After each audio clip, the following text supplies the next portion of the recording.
சுஜாதா அவர்கள் எழுதிய ஒரு பெரிய சிறுகதை இந்த வீடியோல பார்க்க போறோம். ஒரு சிக்கல் இல்லாத காதல் கதை. இதுதான் கதையோடைய தலைப்பு. இதுக்கு முன்னாடி இந்த கதைய நான் படிச்சதில்ல. பதிவு பண்ணலான்னு தான் இந்த கதைய படிச்சேன்.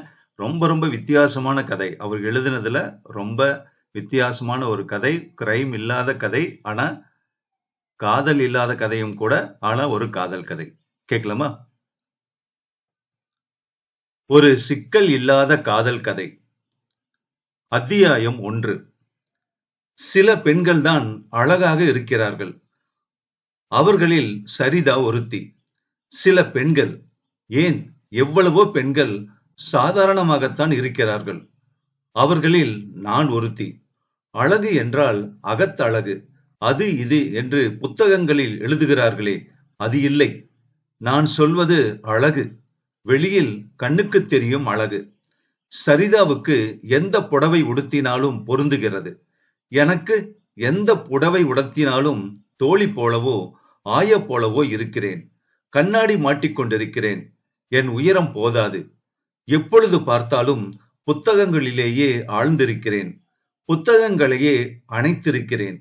சரிதா என்னை விட சுத்தமாக 3 இன்ச் அதிக உயரம். அழகான கண்கள் அவளுக்கு. சில கோணங்களில் ஹேமமாலினி போல இருப்பாள். பேச்சில் பளபளப்பு இருக்கும். என் உண்மையான சிநேகிதி. என்னிடமிருந்து எதையும் மறைக்க மாட்டாள்.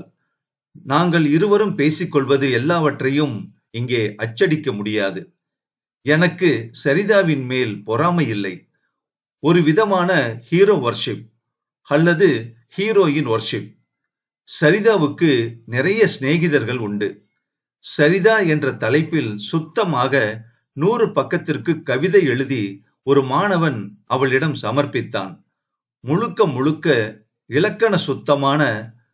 அது என்ன, அரிசி விருத்தமா? அதை என்னிடம் அவள் ராகம் போட்டு படித்து காட்டிய போது நாங்கள் இருவரும் சேர்ந்து சிரியோ சிரி என்று சிரித்து விமர்சித்ததை அந்த கவிஞன் கேட்டிருந்தால் கவி எழுதுவதை விட்டுவிட்டு மத்திய பிரதேச காடுகளில் விறகு வெட்டப் போயிருப்பான். இப்படி திடுதிப் என்று நாங்கள் யார் என்று சொல்லாமல் ஆரம்பித்திருக்கிறேன். நாங்கள் இருவரும் மெடிக்கல் மாணவிகள். மாணவிகள் என்று சொல்வது கூட தவறு. எங்கள் படிப்பு முடிந்து விட்டது. முழு படிப்பும் முடித்து ஹவுஸ் சர்ஜன்களாக இருக்கிறோம். எந்த ஊர் என்று சொல்ல தேவையில்லை. சொல்லப் போவதும் இல்லை. ஏனெனில் இனி நான் பின்னால் சொல்லப் போவது கொஞ்சம் ஒரு விதமான விஷயம். அதனால்தான். நாங்கள் ஹாஸ்டலில் இருக்கிறோம். ஹவுஸ் சர்ஜன்களுக்கான தனியான ஹாஸ்டல். எல்லா பெண்களுமே 20 வயதை கடந்தவர்கள். படிப்பு முடித்தவர்கள். படிப்பு முடிந்ததால் ஒரு விதமான முதிர்ச்சியும் தற்காப்பும் தன்னம்பிக்கையும் ஏளனமும் கொண்டவர்கள். பெரும்பாலானவர்கள் மனமாகாதவர்கள். எங்கள் ஹாஸ்டலில் லேசாகத்தான் கட்டுப்பாடு. கட்டுப்பாடு எங்களிடம்தான் இருக்க வேண்டும். ஒரே ஒரு போன் இருக்கிறது. அதற்கு பெரிய கியூ வரிசை இருக்கும். எங்களை பார்க்க விரும்புபவர்கள் மாலை 5 மணியிலிருந்து 7:30 மணி வரை தாராளமாக வரலாம். அதற்கு பின்னால் கேட்டை மூடி விடுவார்கள். பூட்ட மாட்டார்கள். அதற்கு அப்பால் வருபவர்கள் வாசலில் சொல்லி அனுப்பினால் ஆண் வந்து கூப்பிடுவான். வந்தவர்களை ஒரு ஹால் இருக்கிறது. அதில்தான் சந்திப்போம், பேசுவோம், சிரிப்போம், ஜாக்கிரதையாக இருப்போம். ஆஸ்பத்திரிக்கு அருகில் இருக்கிறது எங்கள் ஹாஸ்டல். பெண்கள் போய் வந்த மன்னமே இருப்பார்கள். சிலருக்கு கேஷுவாலிட்டியில் டியூட்டி இருக்கும். சிலருக்கு வார்டுகளில். சிலர் தூங்கிக் கொண்டிருப்பார்கள். சிலர் மௌனமாக பாத்ரூமில் அழுது கொண்டிருப்பார்கள். எனக்கும் சில நேரங்களில் அழுகை வரும். எனக்கு அப்பா உண்டு, அம்மா கிடையாது. சித்தி உண்டு. சித்தி கொடுமைப்படுத்தாதவள். நான் படிப்பதில் பெருமை கொண்டவள். அவளுக்கு சின்னவனாக ஒரு பையன் இருக்கிறான். அவர்கள் எல்லாம் ஊரில் இருக்கிறார்கள். எனக்கு தெரிந்தவர்களோ உறவுக்காரர்களோ ஒருவரும் கிடையாது. இது எனக்கு பழகிவிட்டது. ஓய்வு நேரங்களில் புத்தகம் படிப்பேன். இந்த மாதிரி ஏதாவது நோட்டு புத்தகத்தில் எழுதுவேன். சரிதா அல்லது ஜானகி வந்தால் பிக்சர் போவோம். ஆஸ்பத்திரி உண்டு, நான் உண்டு என்று இருப்பேன். இருந்தாலும் திடீரென்று எனக்கு துக்கமாக வரும். எனக்கு சொல்ல முடியாதபடி சும்மா தண்ணீரக்கம், அவ்வளவுதான். பாத்தியா, உனக்கு யாராவது வர்றாங்களா உன்னை பார்க்க? உனக்கு டெலிபோன் செய்ய, உன்னை கூட்டிக்கிட்டு போய் ஐஸ்கிரீம் வாங்கி கொடுக்க, உன்னுடன் உன் லெவல்ல பேச, இல்ல உன்னை காதலிக்க என்ற நினைவுகள் தான். ச்சே, காதலிக்க என்ற எழுதினேன். காதல் என்பது எங்கள் ஹாஸ்டலில் இருப்பதாக எனக்கு தெரியவில்லை. ஏனென்றால் அதற்கு சில காரணங்கள் உண்டு. முதல் காரணம், நாங்கள் மெடிக்கல் ஸ்டூடெண்ட்ஸ்.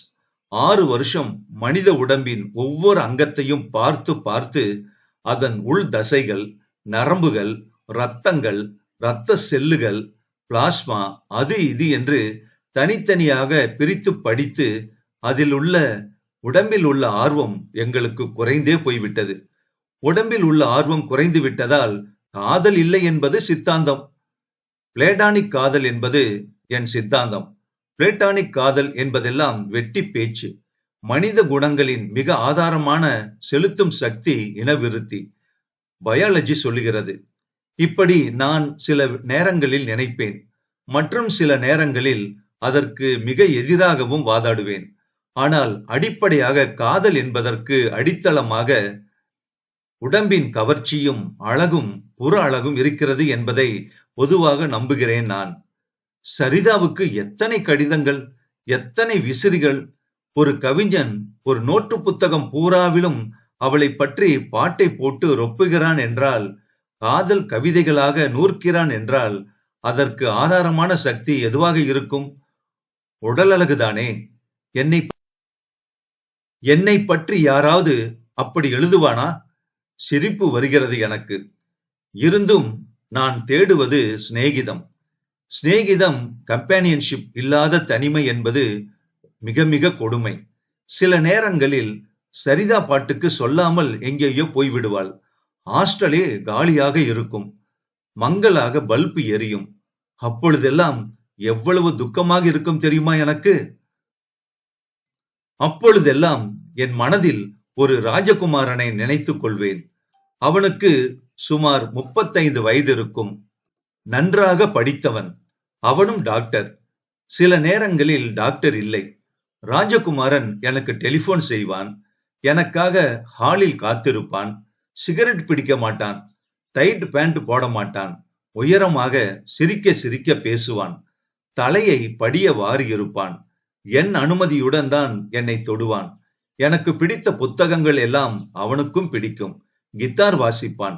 சரிதாவை நிமிர்ந்து கூட பார்க்க மாட்டான். ஓ ராஜகுமாரா, என் அந்தரங்க கனவுகளில் திரும்ப திரும்ப வரும் விஷயம் தெரிந்த, அவசரமில்லாத, மனசின் அழகை அறிந்த இன்டலெக்சுவல் ராஜகுமாரா. அவன் தலைமயிரை மெதுவாக நெருடிவிட்டு நான் அவனிடம் கேட்பேன். கேள்விகள் கேட்பேன். அவனும் தயக்கமில்லாமல் பதில் சொல்வான். ராஜகுமாரன் புகை, வெறும் புகை. என் நினைவுகளின் புகை அது. சட்டென்று திடுதிப் என்று நினைவுக்கு வரும்போது எனக்கு அழுகை வரும். சரிதாவுடன் கடைத்தெருவின் கூட்டத்திலேயே நடந்து செல்லும் போது அந்த ராஜகுமாரனை தேடுவேன் நான். சில நேரங்களில் ராஜகுமாரன் என்னால் சிசுரிசை பண்ணப்பட்டு, என்னால் ஊசி ஏற்றப்பட்டு, ஒரு மிக கஷ்டமான ஆபரேஷனில் இருந்து பிழைத்து வந்து தாடி மீசையுடன் என்னை பார்த்து பேசக்கூடாது என்று சொல்லிவிட்டு அவன் முதுகுக்கு பின் மெத்தென்ற தலையணைகள் அமைப்பேன். எல்லாம் என்னை வரவழைப்பதற்காக. பாசாங்குகள் எல்லாம் செய்வான் அவன். அவனை நான் பொய்க்கோபத்துடன் கடிந்து கொள்வேன். மற்ற நேரங்களில் அவன் மிக அற்புதமாக கால்பந்து ஆடுவான், அல்லது செஸ் ஆடுவான், அல்லது பெரிய பெரிய ஆராய்ச்சி எல்லாம் பயோகெமிஸ்ட்ரியில் செய்து நான் அருகில் இருந்து பர்னரை பற்ற வைப்பேன். டெஸ்ட் டியூபுகளை கழுவுவேன். நோபல் பரிசு பெறுவான். அல்லது அல்லது அதில் ஒன்று பாருங்கள், இதெல்லாம் கற்பனைதானே, கனவுதானே. இதில் நான் மாறுவதே இல்லை. நான் எப்பொழுதும் போல கண்ணாடி அணிந்து கொண்டு புத்தகமும் கையுமாக பல்பொடி கலரில் ஒரு சாரியை கட்டிக்கொண்டுதான் இருக்கிறேன். நான் மாறுவதில்லை. ஆனால் ராஜகுமாரன் என்னை அந்த ரூபத்தில் தான் விரும்புகிறான். மிக அருகில் வந்து என் கண்ணாடியை கழற்றி விட்டுத்தான் முத்தமிடுகிறான். ஆனால் சரிதா என்னை போல சென்டிமெண்டலிஸ்ட் இல்லை. என்னை போல் கற்பனைகள் அவளுக்கு கிடையாது. அவளுக்கு அது தேவையும் இல்லை. அவள் அழகி, சம்பாஷணையை நிறுத்தக்கூடிய அழகி. ஹாலில் டெலிபோன் அடிக்கும் போது மணிக்கு பதில் சரிதா சரிதா என்று ஒலித்தால் நான் ஆச்சரியப்பட மாட்டேன். சரிதாவுக்கு எல்லோரும் அடிமை. அவள் அரசி, கர்வமுள்ள அரசி. அவள் கர்வத்தை எல்லோரும் மன்னிக்கிறார்கள். ஏனென்றால் அவள் அழகி. சரிதாவுக்கும் எனக்கும் இடையே ரகசியங்கள் கிடையாது என்று முன்பே நான் சொல்லிவிட்டேன். இதற்கு காரணம் நாங்கள் இருவரும் ரூம்மேட்ஸ். அப்புறம் அவளுக்கு ஏற்படும் அனுபவங்களை, அந்த மாதிரி அனுபவங்கள் ஏற்பட சந்தர்ப்பங்களே இல்லாத எனக்கு சொல்வதில் அவளுக்கு ஒரு திருப்தி, கேட்பதில் எனக்கு ஒரு திருப்தி. அவள் மிக அப்பட்டமாக பேசுவாள். அவளுடைய பெயரை எல்லா மாணவர்களும் பிளேடினால் டெஸ்குகளில் வெட்டி வைத்திருக்கிறார்கள். டாக்டர் ராஜாராம் என்கிற அனாட்டமி லெக்சருடன் அவள் மிக அந்யோன்யமாக இருப்பதாக மற்ற மாணவர்கள் கதை கட்டினார்கள். அந்த ராஜாராம் ஒரு தடவை தன்னிடம் சொன்ன விஷயங்களை சரிதா என்னிடம் சொன்னாள். அவன் எழுதிய கடிதங்களையும் காட்டினாள். அவன் அவளுடைய பல அடிமைகளில் ஓர் ஆள், அவ்வளவுதான். சரிதாவை பற்றி தப்பாக நினைக்காதே. அவள் ரொம்ப சென்சிபிள். அவள் அழகாக இருப்பதால் உடன் ஒருவித தற்காப்பாக அவளுடைய அலட்சிய குணமும் ஜாக்கிரதை குணமும் ஏற்பட்டிருக்கிறது. அவளுக்கு காதலில் நம்பிக்கை உண்டா என்று சொல்ல முடியவில்லை. ஆனால் சக மாணவர்களின் கலாட்டா, இந்த மாதிரி பைத்தியக்காரத்தனமான கடிதங்கள், பிளேடினால் வெட்டுவது, நடந்து செல்லும் போது தாழ்வாக விசில் அடிப்பது, அப்புறம் சினிமா பாட்டு 2 அர்த்தம் உள்ளதாக பாடுவது, இவை எல்லாவற்றையும் அலட்சியமாக சமாளிக்கும் திறமை அவளுக்கு உண்டு. எனவே அவளை அணுகுகிறவர்களுக்கு ஒருவித பயமும் உண்டு. எந்த சமயத்திலும் அலட்சியம் செய்து விடுவாளோ என்கிற பயம். சரிதா ஒரு புதுமை பெண்தான். ஆண்களை பற்றி அவள் அபிப்பிராயத்தை சொல்ல விரும்புகிறேன். அவர்கள் எல்லோருமே ஒரே ஜாதி, ஒரு விதத்தில் கோழைகள். எல்லோருக்குமே சான்ஸ் கிடைத்தால் பாவம் பண்ண ஆசை இருக்கும். அதே சமயம் பயம் கூட இருக்கும். உண்மை காதல் என்கிறார்களே, இதோ பார், ஒரு 5 அடி தூரத்திலே நின்று கொண்டே காதல் பண்ணு, வசனம் பேசு என்று கண்டிஷன் போட்டால் ஒருத்தனும் என்னோடு காதல் பண்ண வரமாட்டான். எல்லோருக்கும் கடைசியாக அல்டிமேட்டாக என்ன ஆசை தெரியுமா? ஒரு சுவிட்சை ஆஃப் செய்ய வேண்டும், அவ்வளவுதான் என்பாள். நான் அவளை மேலே பேச சொல்லிவிட்டு கேட்டுக்கொண்டே இருப்பேன். பொழுது போவதே தெரியாது. படிப்பிலே ஒரு குருட்டு அதிர்ஷ்டம் உண்டு அவளுக்கு. நாங்கள் எல்லாம் விழுந்து விழுந்து படிப்போம். அவள் அதிகம் அலட்டிக் கொள்ளவே மாட்டாள். எனக்கு இன்னும் ஞாபகம் இருக்கிறது. 2ஆம் வருடத்தில் பிசியாலஜியிலே அவளுக்கு ஹோப்பே இல்லை. புத்தகத்தை எடுத்தாள், டபக் என்று பிரித்தாள். pH வால்யூ ஆஃப் பிளட் சரி என்று படிக்க ஆரம்பித்தாள். இப்படி 10 டாபிக்குகள் படித்தாள். அதில் 6 வந்து விட்டது தேர்வில். பாஸ் பண்ணிவிட்டாள். பரீட்சை என்பதை கூட அவளை கலைக்க முற்படும் மற்றொரு ஆணாகத்தான் கருதினாள் என்று நினைக்கிறேன். அதையும் ஜெயித்து விட்டாளே.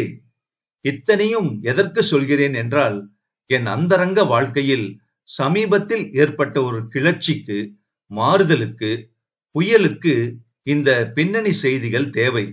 அதனால்தான் அந்த கிளர்ச்சியின் முதல் தினம் எனக்கு தெளிவாக ஞாபகம் இருக்கிறது. நான் ரூமில் படித்துக் கொண்டிருந்தேன். அன்றைக்கு நான் நைட் வார்டுக்கு போக வேண்டும்.